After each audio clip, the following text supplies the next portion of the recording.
Hello and welcome to my channel. If you like DIYs, farmhouse decor, upcycling, and more, you've come to the right place. Thank you so much for stopping by. Hi everyone! Today I'm going to show you how to make these 3 beautiful farmhouse decor vases, so let's get started.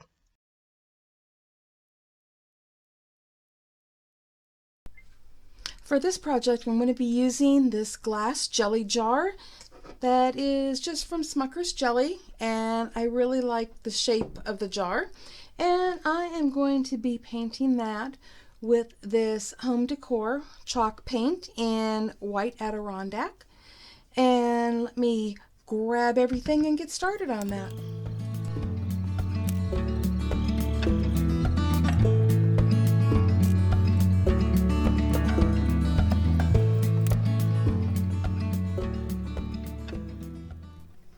Okay, the paint is dry and I am going to be putting this little sticker on that I made with my Cricut, and I've just set it right here in this is actually a roll of tape, but it will keep the jar from moving and rolling around while I'm trying to put this on.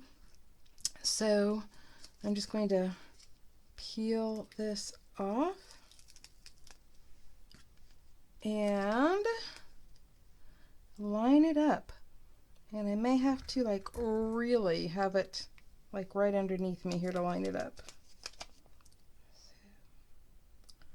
So I think that looks good, and if not, we're going to pretend it looks good, okay? Because once it's on there, it's a done deal. I even brought my squeegee, even though I'm not sure how well that works on something round.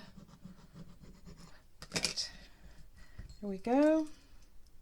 Let's see how this works. Oh, looks like it's sticking beautifully.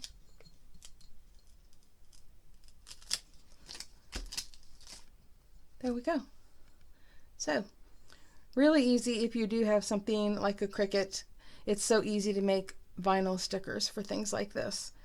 All right, so with that done, the next thing I want to do is I'm going to be putting some ribbon right around the top. And since I am not good at tying bows, especially when I'm tying it on something like this, I have already made a bow to go on it. And so I'm using this really cute black and white, oh, I guess it'd be like a buffalo check or something like that, keeping with a black and white theme.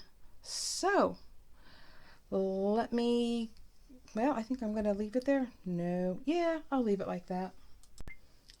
And I'll grab my ribbon, I'll grab my scissors, and I actually have my hot glue gun right here to use. So let me just cut a piece of ribbon to go around here.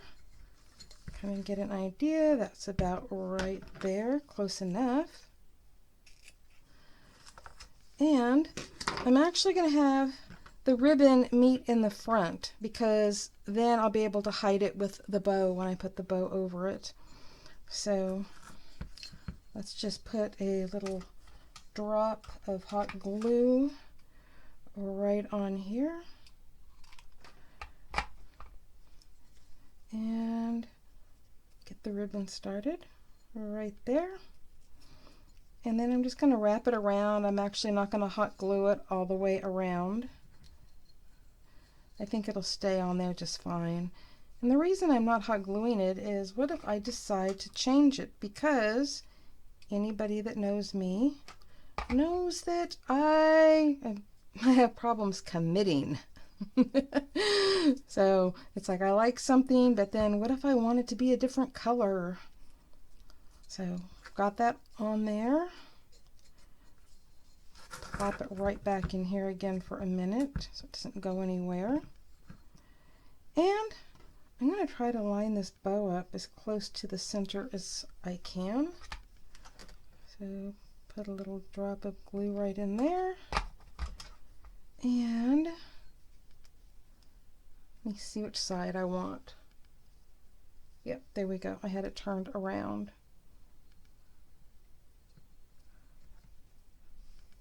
Yay, hot glue on my fingers. I should have one of those little silicone things on my thumb, but I did not. Okay, look at that. Isn't that absolutely adorable?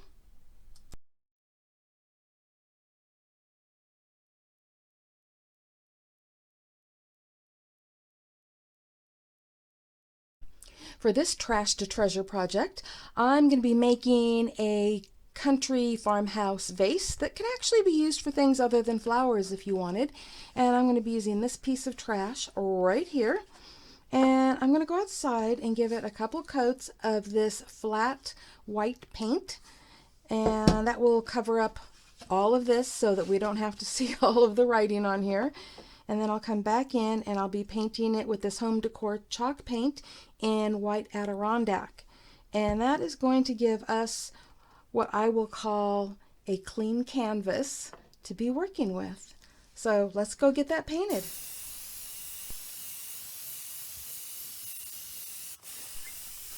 Okay, so after I spray painted this, I looked at it and decided I actually like the way that this looks, so I'm not going to be using the chalk paint, but you could use the chalk paint if you want.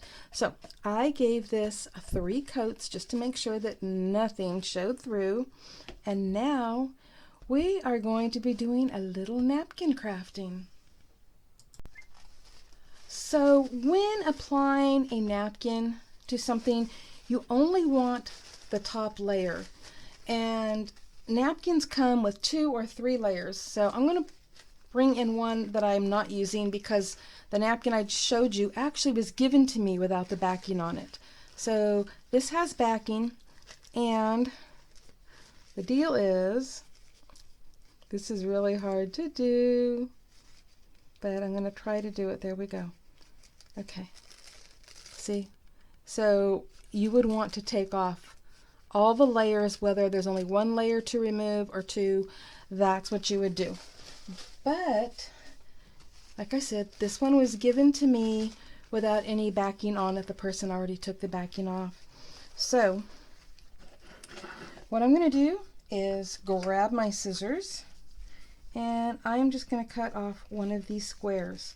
Now I'm actually going to be using 2 because I'm going to do front and back on this, but I can only do 1 at a time. So let me just get this cut here.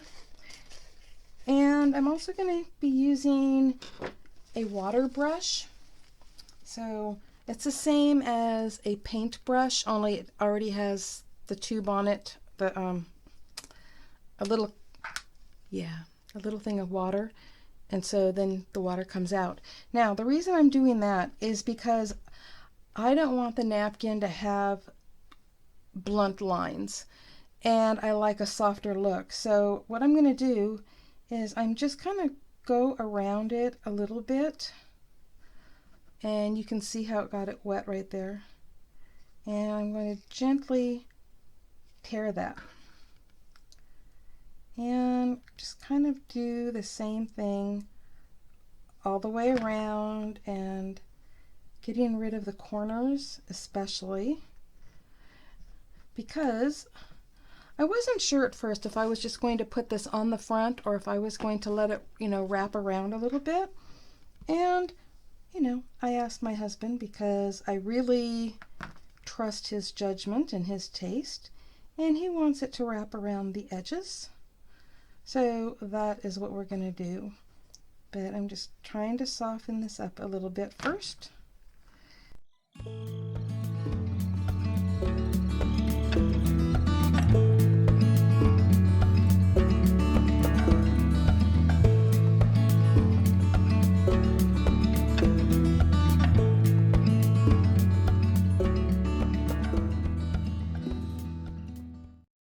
So I already have my Mod Podge sitting right here.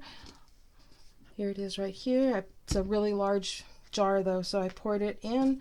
I'm using a sponge brush, and I am just going to be putting the Mod Podge all over the front of this. And we don't want it to dry, even though I have another technique that can be done that actually is done when it's dry, but you can't do that on plastic because it would melt it. So, and actually I'm putting it on the sides too, as you can tell, because as you saw, that's going to be wrapping around the sides. Okay, so get the Mod Podge on. And now this is where you have to be really careful. I'm getting the Mod Podge off my fingers here. This is where you have to be very careful. So first of all, make sure that the napkin is face up, and you'll be able to tell because that side is not as vibrant as this side. And then you are just going to very carefully lay it down and gently press it down.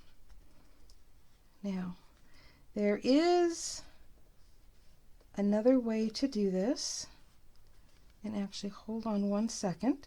I'm going to go grab me some plastic wrap and I'll be right back. Okay, I'm just going to tear off a piece of this cling wrap and put it over the top to help in smoothing things out, because you do not, absolutely do not want to rub your fingers over this. It will just tear. But you can smooth it out with plastic wrap. Now, I personally don't like it completely smooth because it looks too perfect. I actually like to have some wrinkles in mine. But this is a way that you can press it down without tearing it. So, let me see here. And some people are really good, and like I said, they can get it really smooth using this technique, but I do not like it perfectly smooth. I have a feeling I may have done that. So, I'll just get a look here. Oh yay, I didn't get it perfectly smooth. That makes me happy. Okay, pull that off. And isn't that just beautiful? And I'm going to do the same thing on the other side. And then when it's dry, I'm going to go back over it with another coat of Mod Podge. You can do that right now while it's wet, but it's best to wait till it's dry and then put the other coat over that. So I'm going to go off camera. I'm going to do the other side, and I'll be back. Okay, before I add the final layer of Mod Podge on this beautiful thing, there is a couple of decisions that need to be made. So one is it can be left just the way it is, of course, Mod Podged.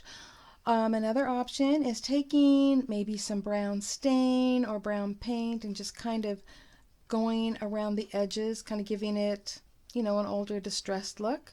And another option is to take, you know, black paint or a black marker, or in this case, black StazOn ink, to go around the top, giving it that look of those porcelain dishes, pans. And anyway, since my hubby, who I trust his judgment on everything, he's the one that picked out the napkin to be used on this. So I asked him for his choice, and he wants the black around the top. And so that is what I'm going to do right now before I put the rest of the Mod Podge on. Wish me luck. Okay. StazOn is good for plastic and glass and metal and paper and all kinds of stuff. And it stinks like heck, but it stays on.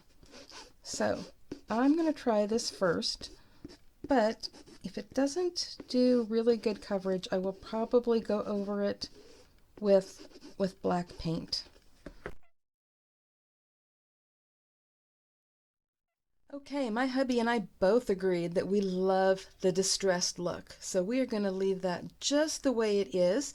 And instead of giving it a coat of this Mod Podge, which has to be, you know, painted on, I decided I didn't want any brush strokes, so I went outside and sprayed it with this Mod Podge Sealer, and I love the way that it came out. It is just so beautiful.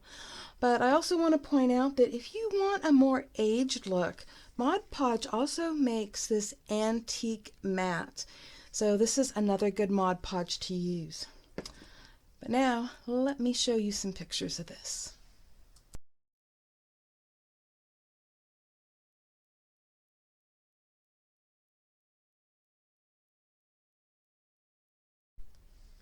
For this Trash to Treasure project, I'm going to be making a vase from this tin can, which was probably green beans, and I'm going to be painting it with this home decor chalk paint in white Adirondack. And you can use any kind of brush you want, and I may be using a combination of the two of these. We'll see. So, let's get started.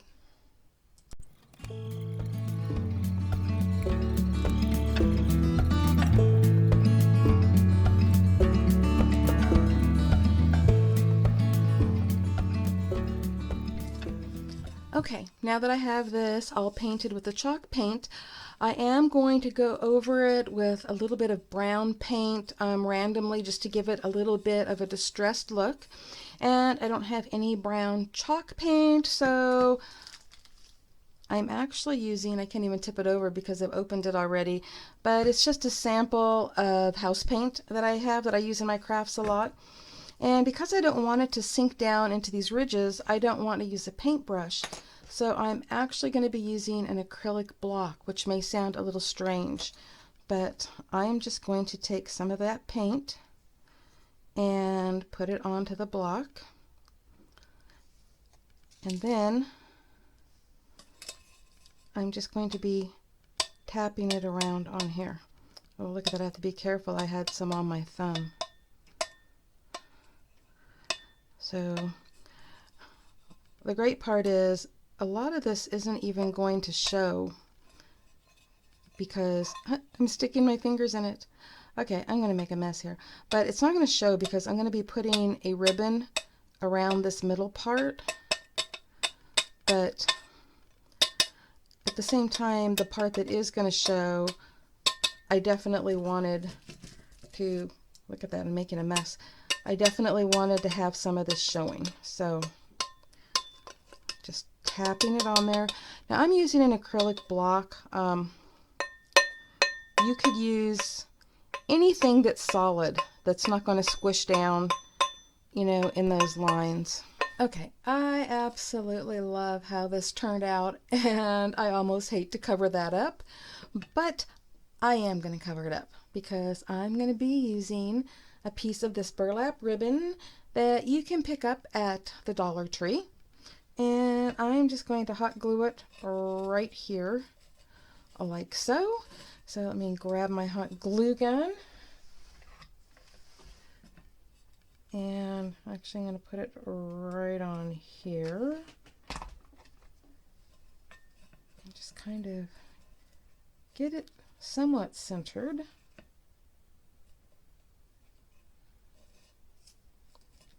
Okay, and then I'm going to wrap that piece around, and I'm going to do a little bit more hot glue right across there and bring that around. I'm stretching it nice and tight and trying to get it lined up perfectly. You know, nothing like hot glue on your fingers, right? You would think I would learn to put those little finger protectors on, but I don't. Okay, so we've got that on. Let me trim that little piece off right there. And now I'm going to put on this flower that I made, and I'm putting it right over the seam. That's why I did that. I wanted the flower to cover up the seam so that there isn't one showing on the back. And I made this flower myself years ago, and I have some flower making videos that I can put links to maybe here on the screen. If I forget to do that, look at the end of my screen or in the description box if you'd like to learn how to make these. So there we go. Putting some hot glue right here in the center of that. And putting the flower right there. And there we go. I am so loving this. This came out so beautiful. And you can put any kind of flower there you want, or anything. It doesn't even have to be a flower. You could put a butterfly or whatever, but I just wanted something to hide the seam. And now let's look at some pictures of the finished project. I love the way that this turned out. In fact, I really love the way all of these turned out. And I hope this has given you some ideas of the beautiful farmhouse decor you can make with your everyday trash. If you would like more home decor and trash to treasure ideas, I'll have a couple video playlists linked right here on the screen as my video is ending so you can easily find them. Thank you so much for stopping by, and happy crafting, everyone. Bye-bye. If you like this video, I hope you give it a thumbs up. And if you're not already subscribed, I hope you consider that too. And if you do, be sure to click the little bell next to the subscribe button so that you don't miss out on any upcoming videos or giveaways. And I hope you stop by Crafters Castle on Facebook and also Crafters Castle Challenge blog to enter your creations.